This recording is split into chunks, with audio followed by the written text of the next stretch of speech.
Our next question comes from our friend Nate, who says, I come from a traditional martial arts background, point-style karate, and directly after I got my black belt, I moved gyms and I started training in Muay Thai and BJJ.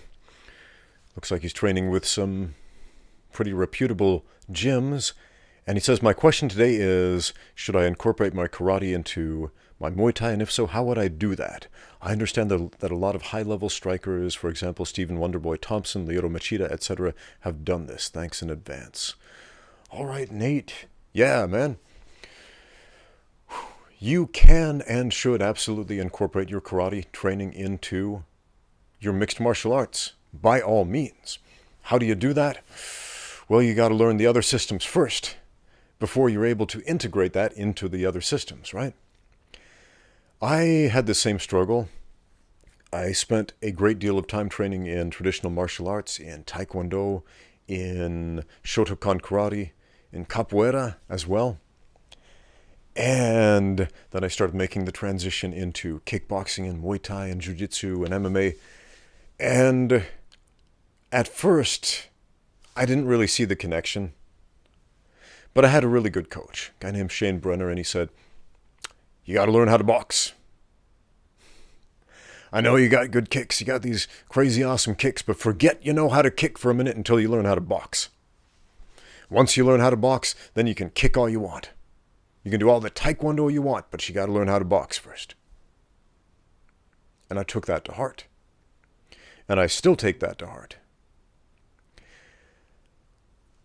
One of the guys I'm training right now, a guy named Ali, you can see him in a few of my videos. He's a brown belt in karate. He's got some beautiful kicks, really athletic guy, really quick on his feet.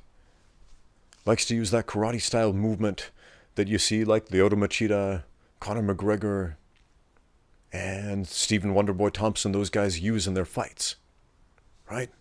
Very quick, very spry. But he has the same inexperience that most karate guys have coming from that point-style karate background, which is they don't know how to box. At least didn't know how to box. I made it a point. Every time he would say, hey, coach, can we spar? I would say, all right, we'll spar. But for every round of kickboxing we do, we're going to do a round of boxing. For every round of MMA we do, we're going to do a round of boxing. And so we did the kickboxing, and he'd do all his cool, crazy kicks and whatnot. And then we would do the round of boxing. And he would feel a bit like a fish out of water. But then, as we kept doing this, he started getting more comfortable with it, and his boxing started getting better. And as a result, his kickboxing started getting better, and his MMA started getting better. Boxing isn't the art of punching, it's the art of position on your feet. It is the art of putting yourself in the correct position to strike.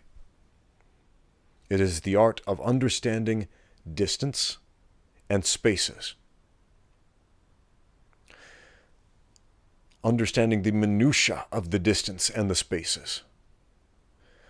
When we do karate and kickboxing and taekwondo and all this stuff involving kicks, we're dealing with much longer range weapons that we have less fine motor movement control over. Kicks, our legs. And so we don't often focus on the minutiae. Whereas with boxing, we do. We focus on those tiny little spaces that make the difference between winning and losing the fight.